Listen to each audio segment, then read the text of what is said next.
Hello and welcome to anybody who's coming on to the What Now?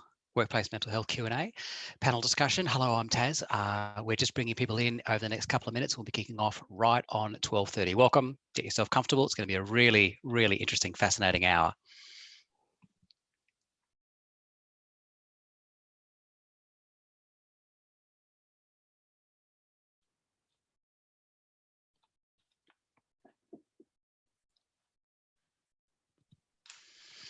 Thanks, Linda. Nice to hear from you. And yes, we're really looking forward to it. It's been a one in the making to get this panel up and running, and we're so excited to bring it to you. It's going to be a really fascinating discussion. Just another minute or so, and then we'll get going.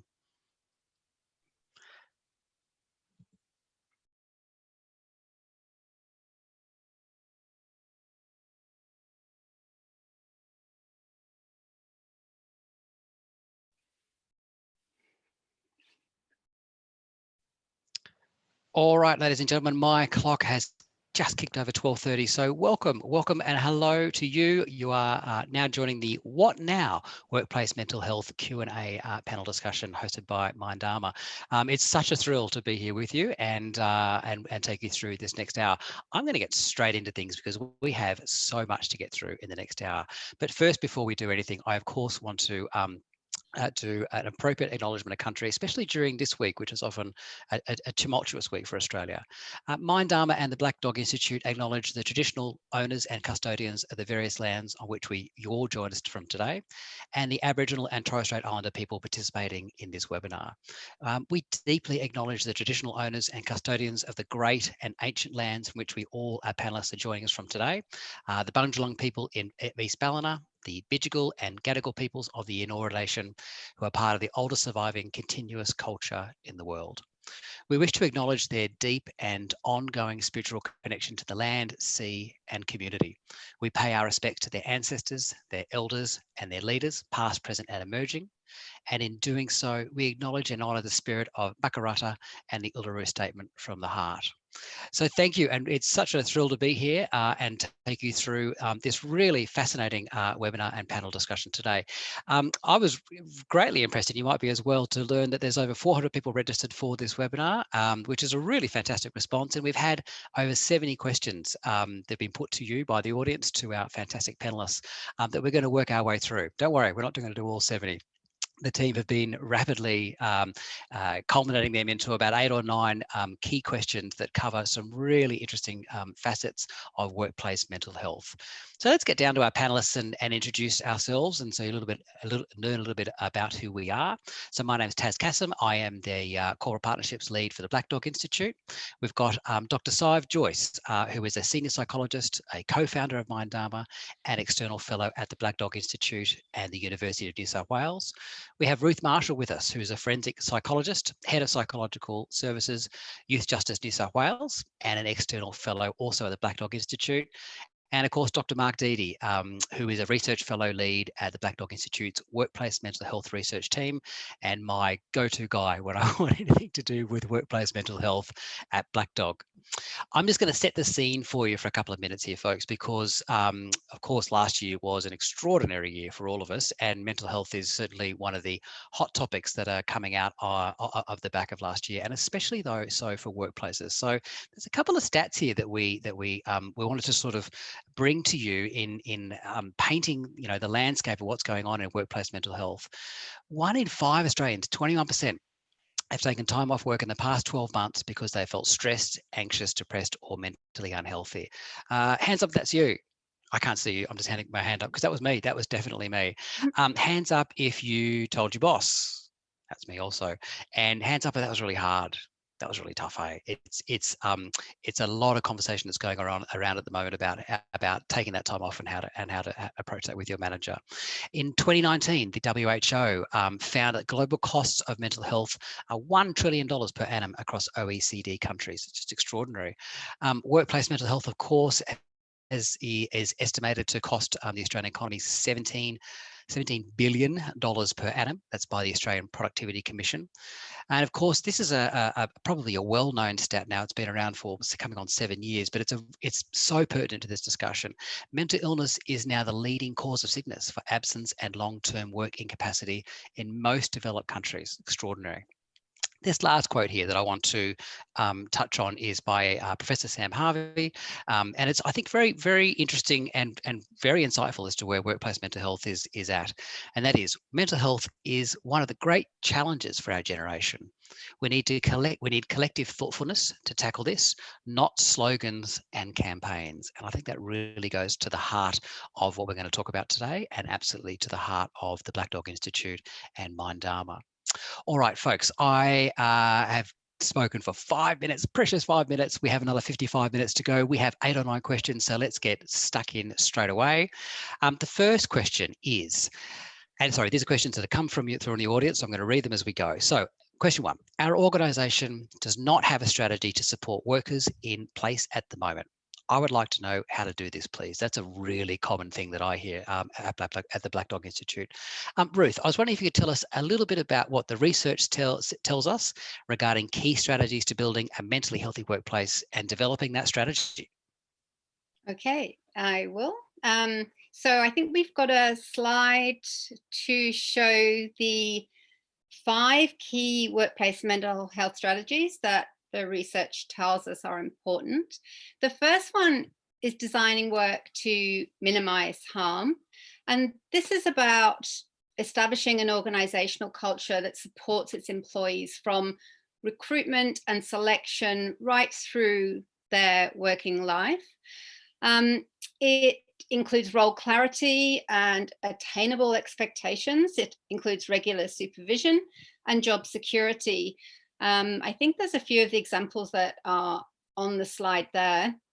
Also, having flexible working hours is a good thing, and working from home, as a lot of us have done during the pandemic, is also it can also help. I mean, it does depend on what's happening at home, of course. And I was working in a maximum security prison when my children were all under 5 years old, and I used to tell colleagues that I was coming in for arrest. But that's that it does depend on what's happening and how stressful things are at home. So employee participation is also important. Active involvement in decision making is important, and we're talking here about real consultation, not the sort where management go to staff with decisions that are already made.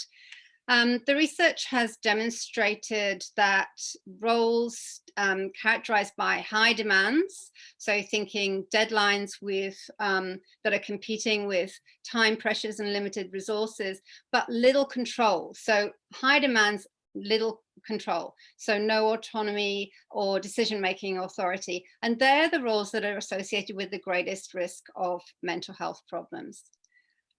So the second key workplace mental health strategy involves building an organizational resilience through good management.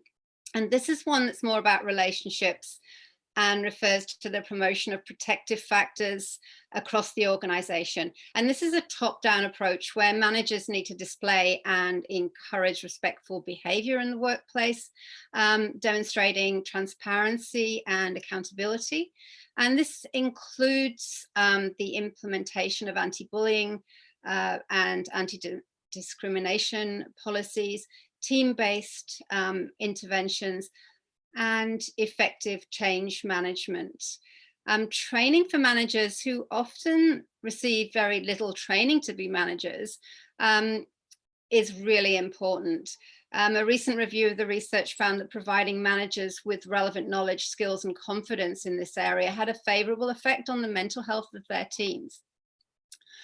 So that's the psychosocial safety climate that we will talk about as well later. The third one is enhancing personal resilience.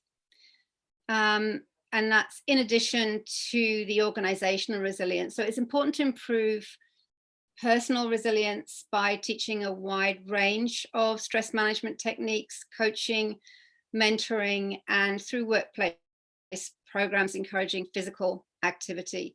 So there's an emerging evidence base that you'll hear about, which demonstrates the effectiveness of resilience training for police officers, firefighters, and others in high-risk occupations where exposure to potentially traumatic events is expected and ongoing. The fourth area is promoting and facilitating early help seeking. And now we know that there's increasing evidence that early help seeking and subsequent treatment are associated with improved mental health outcomes. So mental health awareness training should be provided for all employees and at every stage of their career development. Peer support schemes have been shown to be effective in facilitating help seeking amongst first responders and others in high-risk occupations. And employee assistance programs can also help. If your organization doesn't have an employee assistance program, a GP can refer to a psychologist via a mental health care plan, and then the sessions are covered under Medicare. And I think for PTSD, the number of sessions has now increased. So help seeking is a sign of resilience, and we need to create a culture where help seeking is seen as a sign of strength and not as a sign of weakness. And I know that changing workplace culture is hard. I've spent 40 years in and out of prison, and I should know, but increasing awareness of mental illness and mental health can reduce stigma and encourage people to reach out and get the support they need and get that support early. The last one is supporting recovery and return to work. And there are a number of evidence-based approaches that employers can take to facilitate a worker's functional recovery from mental illness, including supervisor training and support, regular contact with someone who is off work, and return to work programs and placement support. I know at Youth Justice, we piloted a Connect and Care program facilitated by iCare, which led to a reduction in overall spend on claims for psychological injury, approximately $60,000, I believe. So it's really worth investing in those sorts of programs. I think that covers, I don't know if there's any other questions resulting from going through that slide, but I think that covers the 5 key workplace mental health strategies. Thanks, Ruth. That was great. And isn't it important to look at the organisational top-down approach? And I know that we're going to get into that in more detail as we go on. So question 2, and this is a specific question I'm going to read out because it's so well put by our questioner, and that is, for workplace mental health strategies to succeed, there needs to be a strong foundation of organisational safety, psychological safety. If psychological safety doesn't exist, or at a minimum is sporadic and inconsistent, workplace mental health strategies will be ineffective. So Mark, I'm going to throw to you here to highlight how organisational safety is linked to workplace mental health and the strategy. Yeah, sure. Thanks, Tad. I mean, it is an excellent question, and I think it's probably pertinent to sort of go through the question for those that might not be totally across some of the aspects of it. And when we talk about, I guess when we talk about psychological safety, I mean, when I talk about it, to simplify it, I really mean the sort of culture of an organization.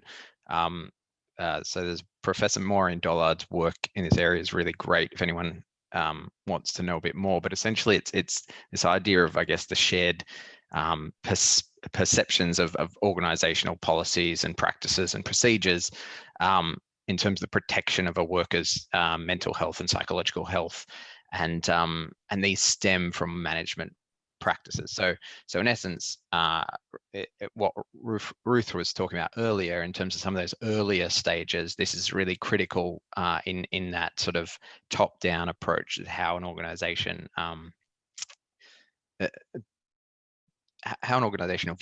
organization views mental health and mental ill health. And I think this statement is very accurate in highlighting the importance of this being I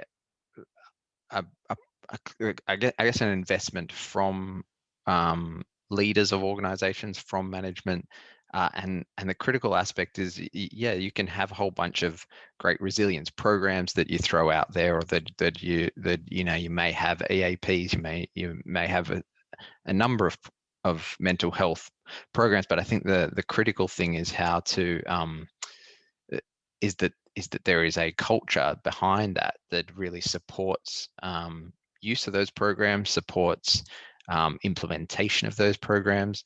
And I think what this statement highlights is yeah, without that implementation focus, without this focus around, okay, we're an organization that believes in the importance of mental health and well-being, it's very unlikely to see really strong, I guess, mental health and well-being within that organization as a result of that lack of, I guess, investment. So yeah, I guess that's probably my views on that statement. But yeah, I certainly the importance of engaging leadership and management is key in this space.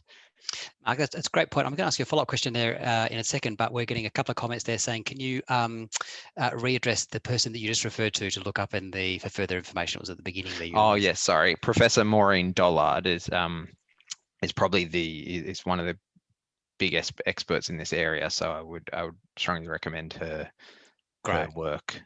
Thanks, Mark. And so I hear loud and clear about, culture and the openness and I guess a willingness to engage in workplace mental health. And if you don't have that, then these sporadic programs that you might do will be largely ineffective. Do you think that culture is, we'll get into this more a little bit later, but do you think that culture is driven by the top down? So if the CEO and the exec, how integral are they to delivering this type of culture? And if you don't have that type of buy-in, what happens next?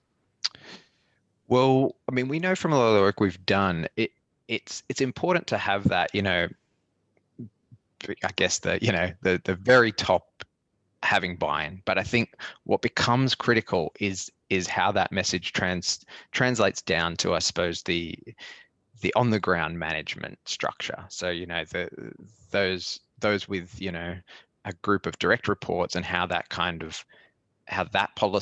overarching policy comes into play in a practical sense.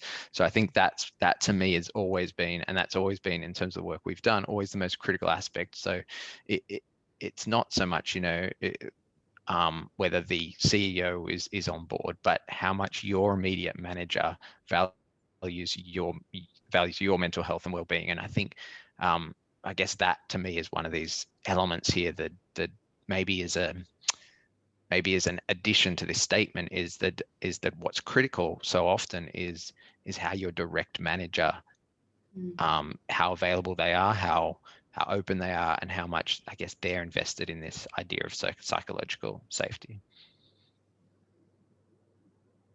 Sorry, scrambling to get my mute off. Isn't that interesting that your manager has such a direct effect on that person's mental health? Thanks, Mark. That's a really terrific insight. Yeah, so next, I think it flows both ways, I guess. Sorry, no, I think it's that thing of it's it is top down, but it kind of goes both ways. There's right. It's circular kind of. Yeah, absolutely. Okay, thank you. We're going to move on to measurement, because we're all in roles where what we do and the implementation of the programs we put into place need to be measured. It's something that is very important. So question 3, what measures can we use as an employer to measure success in our mental health strategy? Sive, I'm going to throw over to you for this one, if that's okay. Thanks, Taz. Look, this really, to start with, is kind of highlighting what Mark and Ruth were speaking to, but especially what Mark was saying in response to how do you get leadership on board and management on board. And so this little diagram here is actually taken from one of the first reports created in Australia for the Australian Mental Health Commission, in a large meta review that we did back in 2014, and then later the framework paper, which Ruth was referring to, those strategies, in 2018. And what it highlights is that at its core, developing a mentally healthy workplace is this ongoing, continuous process. We're not going to get it right overnight. And as Mark said, you're not going to get it done by just having a few good programs like having EAP or resilience. they may sound good, but we need a holistic across the board approach. And so you'll see right at the top here, we have this idea of establishing leadership support, getting key players on board, getting key managers on board, really having them understand the ROI, the return on investment, but also understanding the psychological and well-being return on investment. So yes, there is we know good mental health is good for business, but we also know it has this direct impact on the daily lives of the people who are showing up in this workplace. And so what I've certainly witnessed, and I know this is what Ruth and her team at Youth Justice have been doing, is that over the last few years, I've seen this phenomenon, which I think is wonderful, but there's this focused effort on getting people across an organization onto a workplace mental health committee or workplace mental health working group. So there's representation across the organization, and that the communication around the strategy, even from the early days, is starting to flow. This is where we're at. We're now trying to create a plan. Now we're going to do what I'm going to refer to here now as the situational analysis. Now, if anyone's in the early stage of doing something like this, where you're essentially gathering information across your organization regarding the mental health of workers, how they're responding to different policies, how they're truly feeling, whether they even know if the resources that are available in the organization, whether they're actually accessing them, or even if they know about them, because that's often a barrier. So there may be wonderful programs,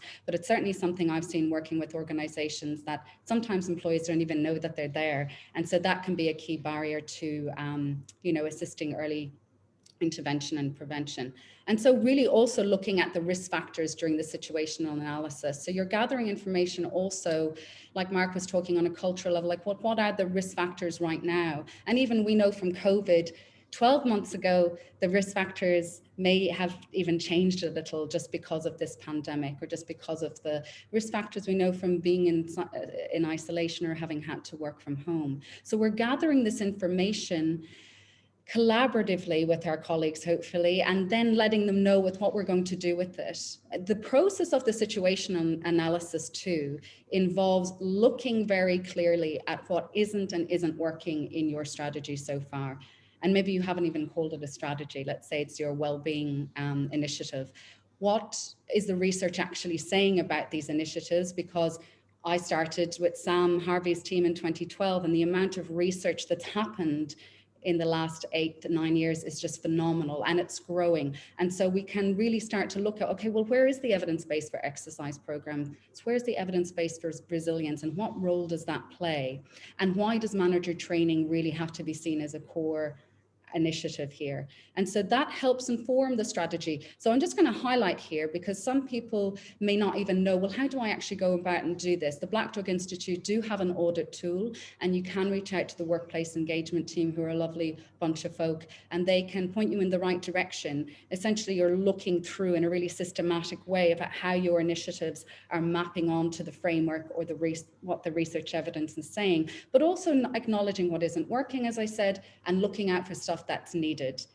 And then again, you're starting to look at, well, what's needed now? So acknowledging that this strategy is going to take several years. I know Ruth's been on a journey with her strategy. She's going to share that in a moment, but that Rome wasn't built in a day. The first year you may identify from the feedback, listening to your colleagues, that we actually need manager training. It sounds like our managers freeze or are very uncomfortable with having those conversations around well-being and mental health. They may want to, but they may feel uncomfortable, or they don't know how to have that conversation yet. And the second year may be more focused on all employees. So it's really looking at implementing these strategies, and then going through a process of a review again, what's working, coming back to that committee, looking at the data. And this really speaks to the measurement aspect. It's like, are your programs collecting meaningful de-identified data? Are you using evidence-based measures that have good psychometric properties, for example, or have good evidence around them in terms of actually having meaningful change in your workplace? And what does that mean then for your strategy moving forward?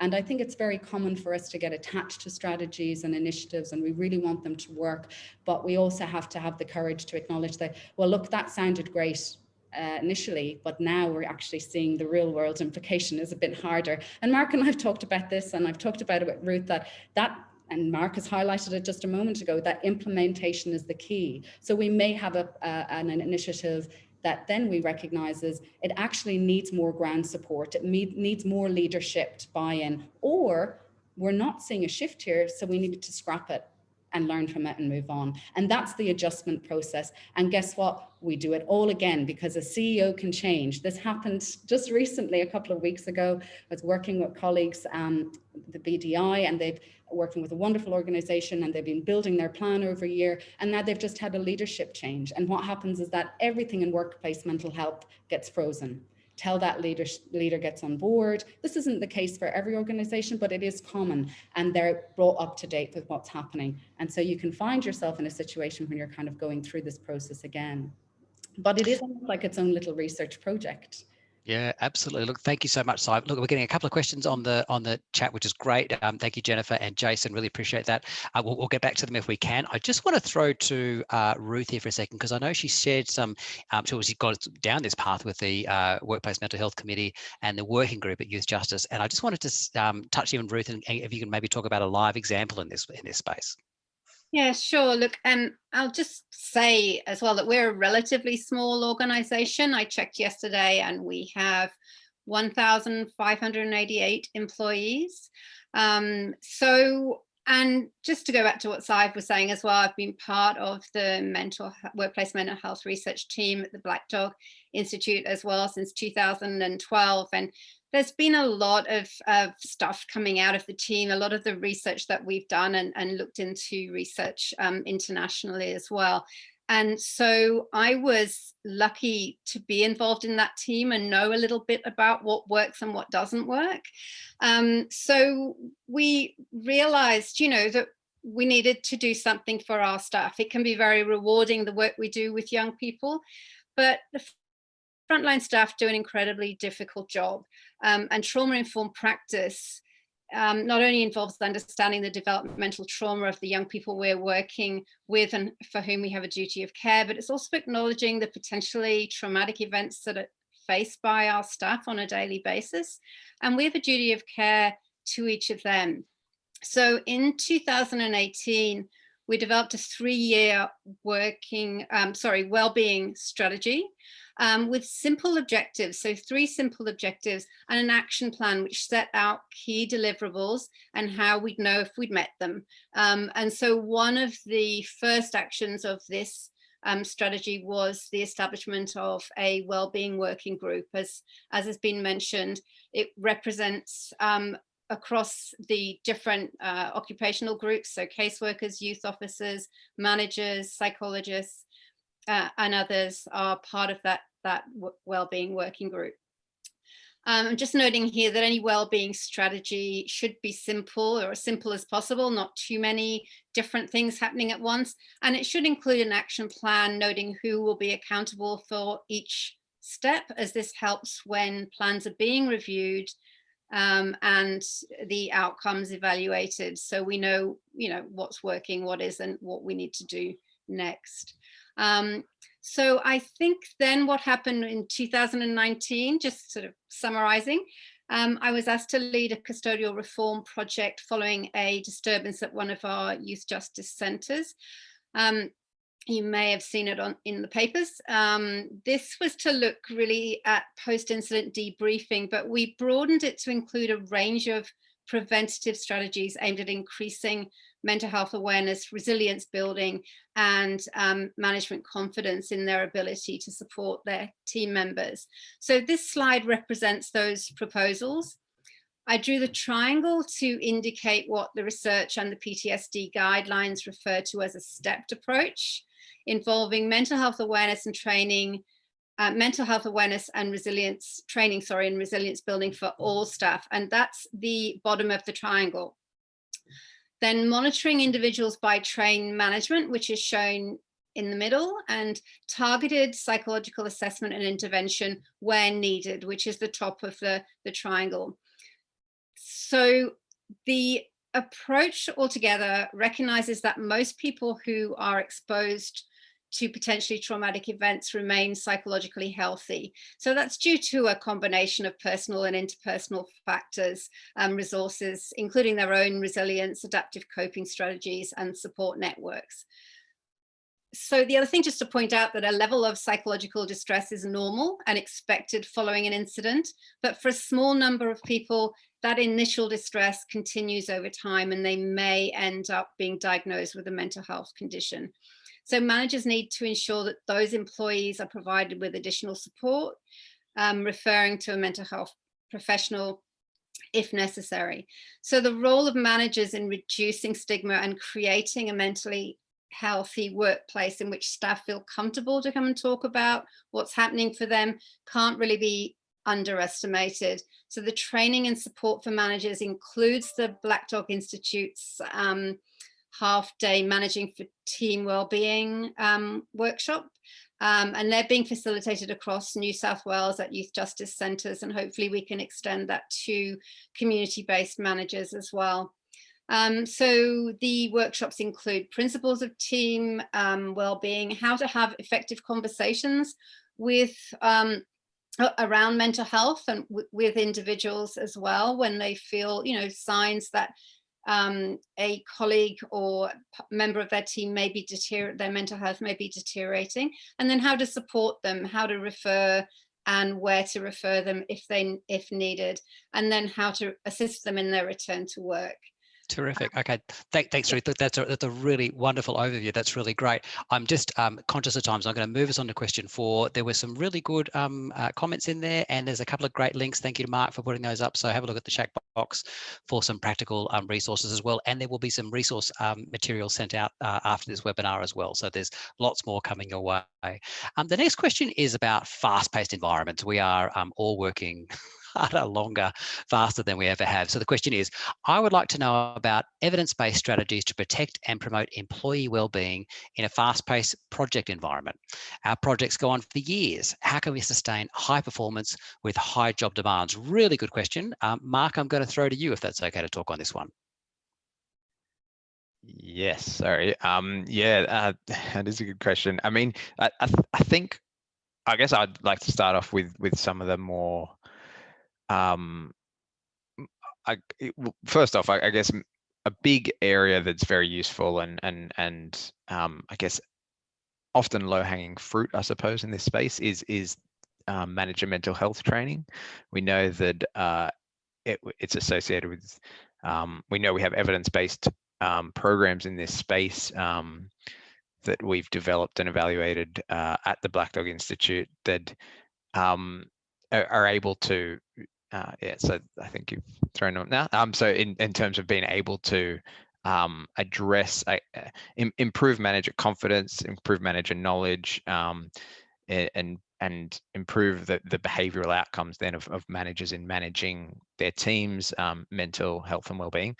There are also a number of obviously Sive's Mindarma program is one of these great programs out there that teaches resilience and is evidence-based. We've also got a free app that will be shown in the resource page too, which we developed a few years ago at the Institute and has been shown to reduce. So it's an app aimed at preventing depression within a working population and high-risk working populations at that. And we've shown that to improve rates of depression, half the rate of new case incident depression over a 12-month follow-up period.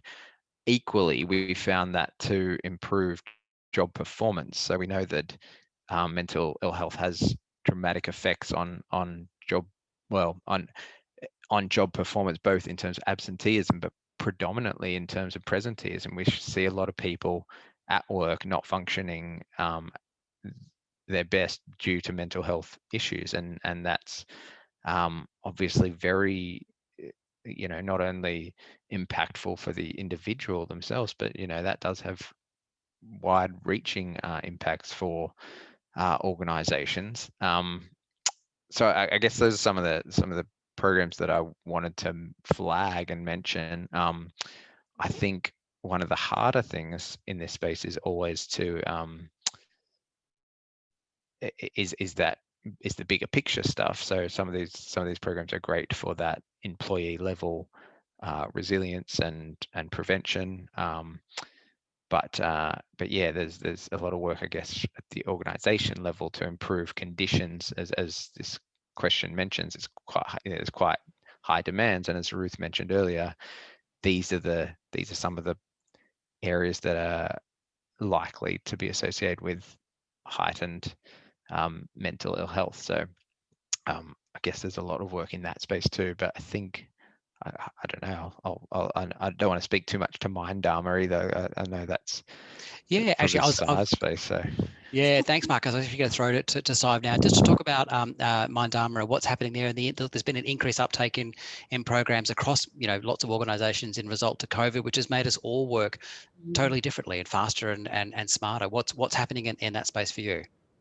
Sure. Look, I think one of the other things that's everything that I totally agree with what Mark was sharing as well. And I think just going back to the fast-paced nature and those long projects, I've run a private practice for over 10 years, and I've seen a lot of people just show up for stress management techniques. And so sometimes it's also checking in on how we're really looking after ourselves in that role. Yes, it would be great if we have a wonderful manager that's looking out for us and who's done some manager training, but it's also checking in and saying, as a manager, are you ensuring your team are taking leave? They're taking their scheduled leave. You're checking in and making sure they have the resources to do their job. You're also making sure that there's a certain amount of recognition for that extra work during those busy periods, but also on an individual level that you are taking your scheduled leave. I know from working at the Black Dog Institute in the past that some really conscientious people, and sometimes they need to be encouraged to take their leave. I think the university even would send out these reminders, make sure you take your leave. And we almost have to do that. If you're very conscientious about your work and you have a big workload, the tendency will be to feel like you can't do that. But it is having really healthy boundaries in place to take that leave, and also to hopefully have that support from your manager to ensure that you're doing that too. It's also, as I said, recognizing people's efforts and rewards and prioritizing self-care.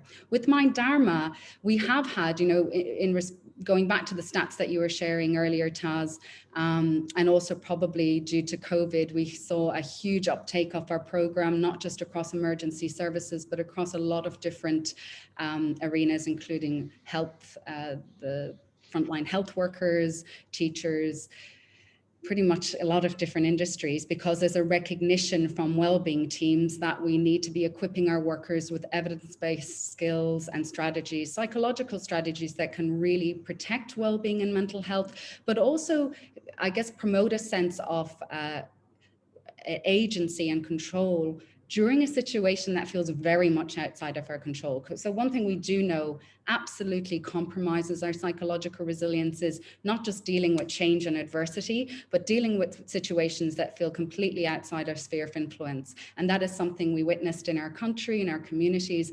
But the good news is, from the research on resilience and the research that both Mark and Ruth have done and different members of the workplace mental health team, is that we are showing more and more how different initiatives and different skills and strategies can really play a very important role.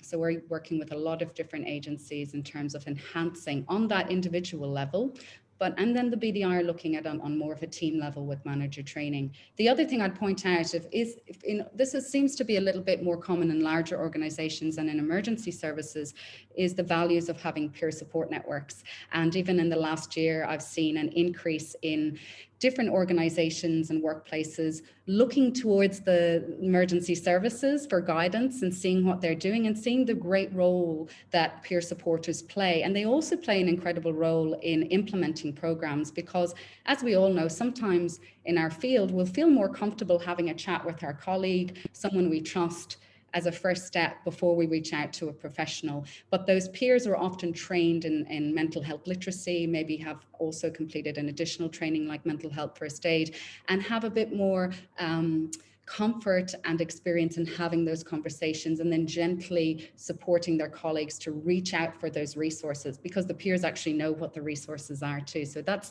something we've started to see more and more of, Taz. Thank you, Sive. That's great. And not that I'm an expert in this at all, but I'm part of a partnership group for not-for-profit partnership people across Australia. And we get together every month or every 6 weeks or so and just do a bit of a, gosh, what is going on? And mental health was such a big topic last year. And it was a wonderful peer support group where we got a lot of people together to talk about what's happening in their industry. And I found it highly effective.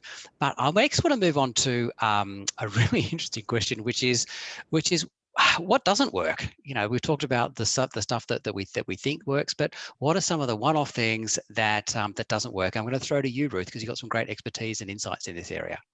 Yeah, I love this question too, because given the research over the last sort of 20, 30 years, we know what's working and what isn't. So back in the 1980s, and now I sound very old, we thought that getting people together in groups to talk about how they felt after an incident would help them. But the evidence, however, including a couple of Cochrane collaboration reviews, is now clear that critical incident debriefing, as it's called, actually increases the risk of PTSD. So operational debriefing post-incident, so that's like going through what happened, what was done, what can we do better, that's fine.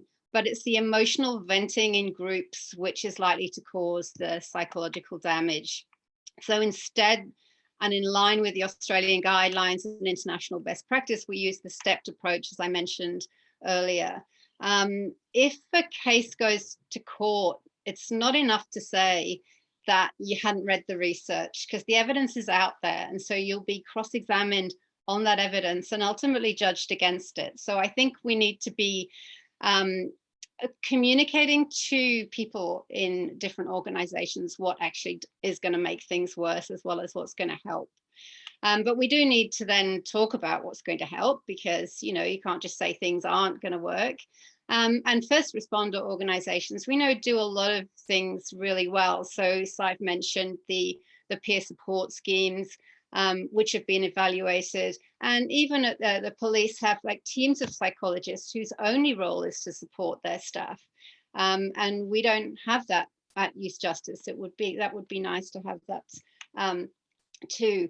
But first responder organizations also tend to spend a lot of money on pre-employment screening, personality testing, which the evidence suggests doesn't predict psychological injury. It's not surprising really, as the testing relies on self-report questionnaires. And we found that first responders aren't too upfront on disclosing mental health symptoms to their potential employer, especially if they're going to be given a gun. I guess that makes sense, doesn't it?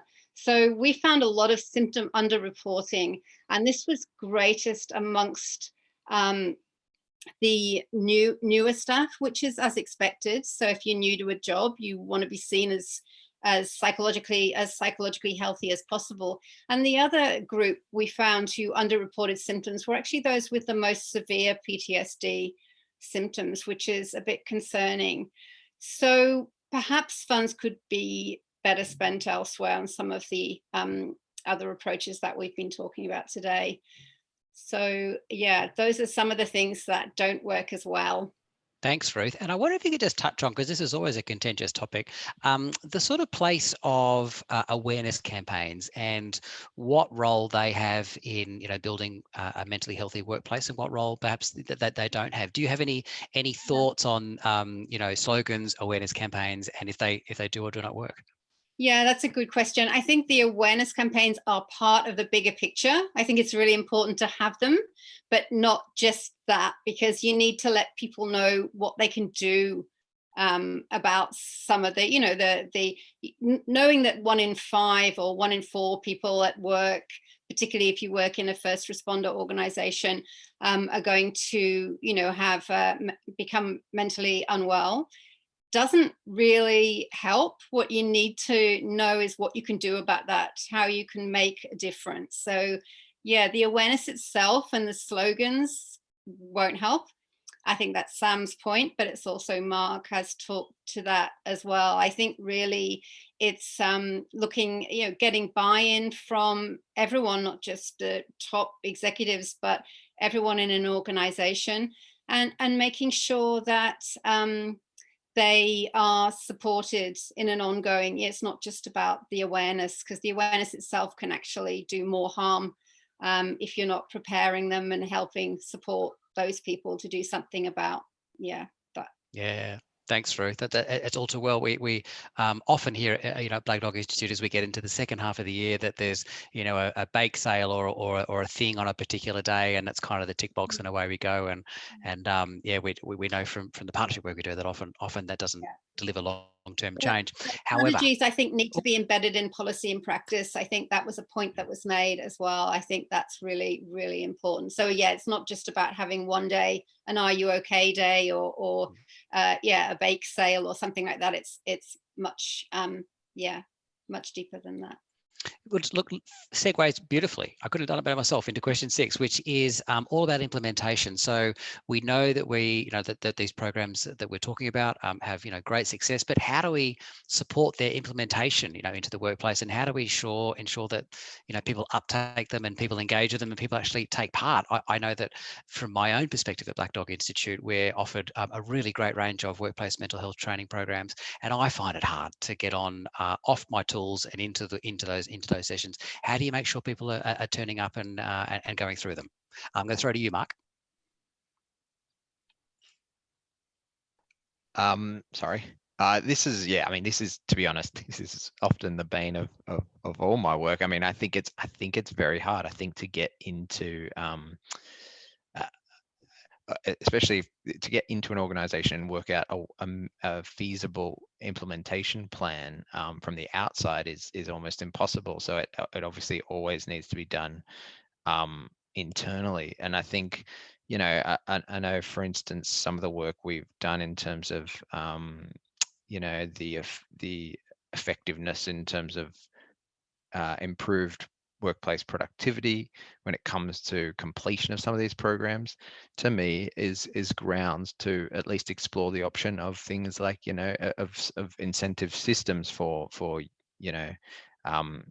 employees to take part in whether it be a resilience program or that sort of thing, and whether that's an afternoon to off after completion, or there's all means and certain things work obviously for different organizations. But certainly, I guess, again, it comes back to that earlier point of this: there needs to be buy-in at a senior level to have these, to roll them out and have them implemented. And I think Sive made the point earlier that a lot of the time there are programs that employees just simply don't know about that exist, and great programs that exist. And some workplaces will have EAP, some won't, but I guarantee that a lot of them that do have it, employees will not know about it and will not use it.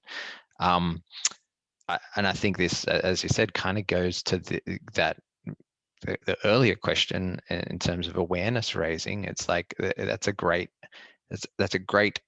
component of a much larger strategy, but it's in and of itself, it's not significant enough, and we know that it doesn't do enough in terms of certainly sustained outcomes. And I think all too often it can be, as you mentioned, a sort of this is the day we talk about this stuff, and after today we don't mention it again. So I think a critical thing is to have as part of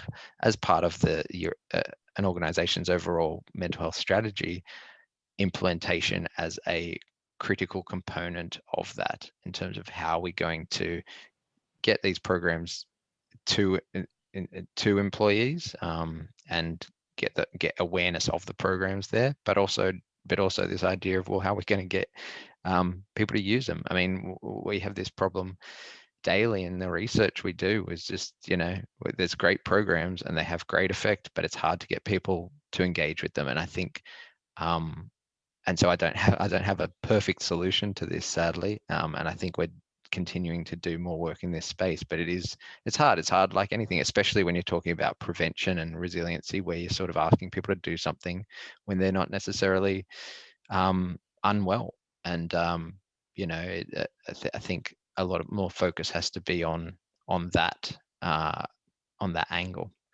Yeah, fantastic.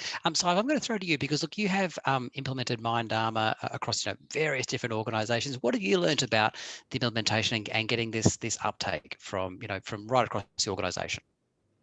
Yeah, just to absolutely echo Mark's sentiments there, that it's so true. It's like one of those ongoing barriers that exist across most strategies that are aimed at enhancing workplace mental health. It exists, and it's probably not talked about enough. We're aware of it in the research because we're always trying to get more people into the research trials. In our program, from the very beginning, we were encouraging the people who use the program, because it came from a research study, to use our measure of resilience that we used in the trial. So we still use that resilience measure, the Connors-Davidson resilience scale, to keep collecting that pre-post data so that we can see, okay, where's uptake levels at? What is the resilience improvement? Is this program actually working for this group of workers, whether they're corrective service officers or ambulance personnel or paramedics or journalists or teachers? What does it mean for them? The other thing we've learned is that what seems to enhance implementation and uptake of our program is when it's very much customized for that particular group. And we tend to do a lot of customization, working very closely with focus groups to get the language right. The language is is unique to each workplace, and we really want to feel into what those risk factors are for that workplace and what's unique about it. But the other thing we've learned too is having appropriate rewards. And I think, getting back to what Mark said, this is also a common barrier for wellbeing teams, is that they're often not given the budget, they're not provided with enough resources to adequately reward people for doing essentially additional training. And so some groups have done good rewards. I know Reuters, the first year they implemented Mindarma, they gave a day off as a reward for completing the training, and they had huge uptake and great impact on their resilience scores as well. But it is looking at that reward and how you shift it. And Victoria Ambulance and New South Wales Ambulance, for their customized versions of the program, they provide CPD and time in lieu to complete the training. So there are ways, but of course it's unique to each workplace. It does come down to budget. How do you give your wellbeing team the appropriate resources to facilitate good uptake of these programs and to continuously work on implementation? And again, here we are, we're now back up to leadership again, because I think our next question is about this, Taz, isn't it? Yeah, it is. Thank you, Sive. I'm just going to get you to clarify, was that the Connors-Davidson resilience scale? Resilience scale. There's a 25-item version and a 10-item version, and it measures adaptive resilience. So we use it in all our programs. Fantastic, thank you. And that's in the chat box in case you missed it as well. Tanil, great question around digital apps and the positive mental health behavioural change. That's a whole nother webinar, and we will look forward to bringing that to you. But that is a big topic of conversation. So look, that question segues really well into question 7. How do you convince, demonstrate to management, the purse holders, we all know them, that initial costs of prevention are worthwhile? Ruth, I'm going to check in with you on this because I know you quite recently, gone through this approach.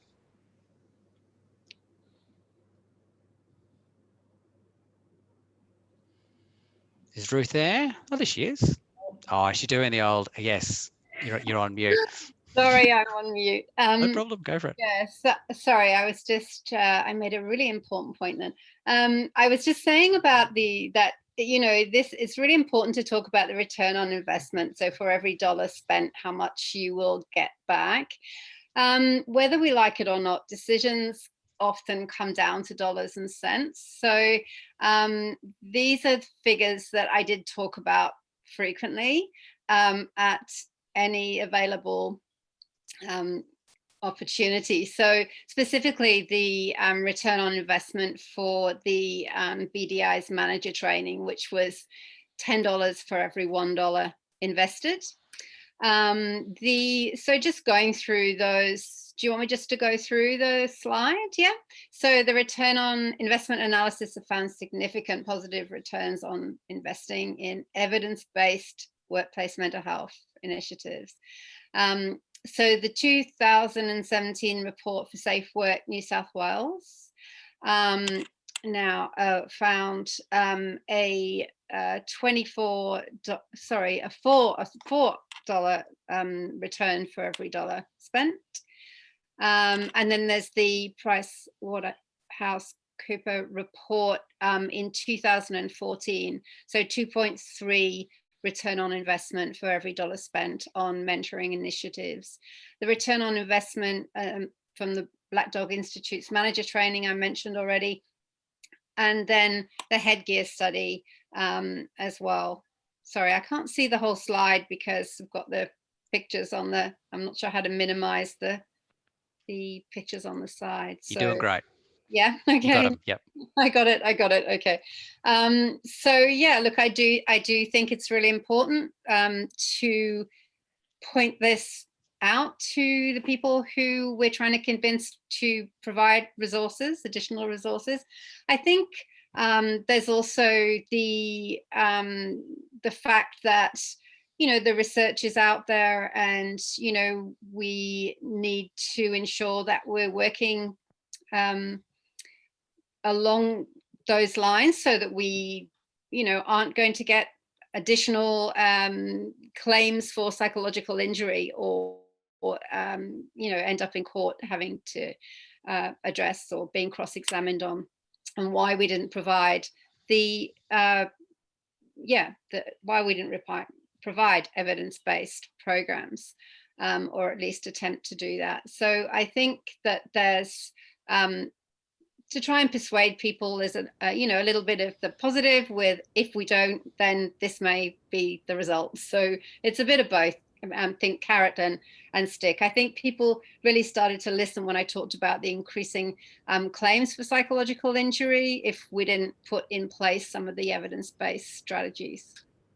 Thanks so much, Ruth. That's great. Folks, we've got 5 minutes left, so we're going to squish question 8 and 9 together and then leave you with the 3 quick takeouts at the end. So question 8 and 9 are around small businesses. Many of you are from small businesses, SMEs that don't have massive budgets for wellbeing. I ran a small business. I didn't have any budget for wellbeing. So essentially, how can you apply many of the tips and suggestions out there for mentally healthy workplaces to small and micro businesses and small traders? And is there any alternative for expensive EAPs for small businesses? Mark, I'm going to throw to you first to talk about any resources for sole traders. Yeah, so I mean, I think one of the newer and better resources or initiatives out there now is coming through Every Mind. So people can head to Ahead for Business, which is an initiative that they've started around small business. Certainly, I definitely agree. I think increasingly this is a space that is getting a bit more attention, where in the past it's we've had this focus on large organizations and organizations with HR departments and you know, well-being teams and you know, and the ability to spend and big enough budgets to do something in this space. And I think there's a lot you can do with small budgets, and as the resources will show, there's a bunch of free resources.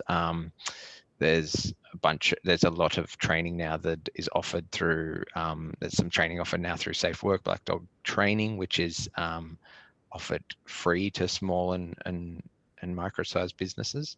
I think all these things are really great in terms of, well, you know, they're cost effective and they're great in terms of efficacy for what you offer for the offering. I think it is hard. You know, it's hard when you don't have budgets for something like for EAP to access EAP providers. But the truth is that a lot of organizations have those and they don't, and there's minimal uptake. I think there's a lot of things we can do purely with pretty simple offerings around manager mental health training and being able then, and free and relatively inexpensive employee level programs, but then to be able to have managers and the like kind of refer individuals through to help where help is offered. And I think there's a lot of help that's available, and the resources I think are a good starting point to direct those employees toward. And I think you can do that very easily without the use of an EAP program. So that would probably be my initial thoughts there. Thanks, Mark. That's great. And look, Sive, we were going to talk about the BDI audit tool, but we sort of stepped through that. I might now move on to, sorry, I just muted myself halfway through what I'm talking. That's new. We might move on to the top 3 takeouts on the back of that. That was really interesting for small business, and I hope you got some value there, folks. Look out for the research page, which will come following this webinar. So we've got some take-home messages here. 1, 2, 3. I believe, was it Sive you were going first on the first take-home message, or I probably have that wrong? Who's going on this first one? I think it was me. Thank you, Ruth. Yes. Yeah, so we did think about this together, about what were the 3 main things that we thought we should get across in this hour. And if you, these are the important things to take away, even if you don't remember everything else. So the first one is that size really doesn't matter. Every organization can take proactive steps to raise awareness about mental health, but also to provide access to evidence-based programs and resources. And you've heard quite a bit about some of those today. Thank you. The second one? I think that's Mark. Is that you, Mark? Sorry, I didn't know we were doing this. Sure. So I guess the importance of getting leadership involved and having it be a whole of organization approach. The idea of return on investment is obviously a very a big selling point, I think, in terms of getting investment. And I think more so than just the leaders, I think it just needs to be throughout an organization, and it shouldn't just be the role of 1 or 2 people in an HR or wellbeing team. So it's important, I guess, to find out what works, find out what similar workplaces are doing, and how things can be implemented, how that strategy can be implemented, I guess, is critical. Yeah, thanks, Mark and Sive. Obviously, number 3 is you, and about taking time. Yeah, absolutely. Take time. This is, if you're on your first steps to creating a strategy, know it's going to take several years. Don't break it down, as Ruth pointed out, into smaller, manageable chunks. Have a resource group around you. You notice in our resource page, we pointed out the Black Dog Institute, Way Ahead Workplaces, another great network. Collaborate. Wellbeing managers do phenomenal work in their organizations, but you can be supported. There are people who want to support you in the important work you're doing. And please prioritize your self-care. I worked in OC rehab. I've worked in private practice. We all know the downside of it, and we don't want you to burn out. So please make sure you're looking after yourself and your well-being too, because this is it's big work working on a workplace mental health strategy.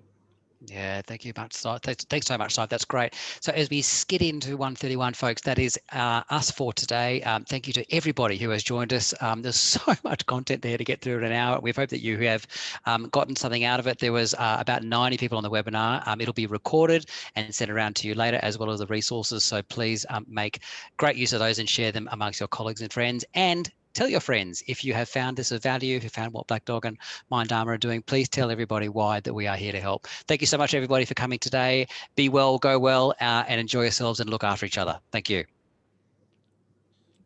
Thanks, Taz.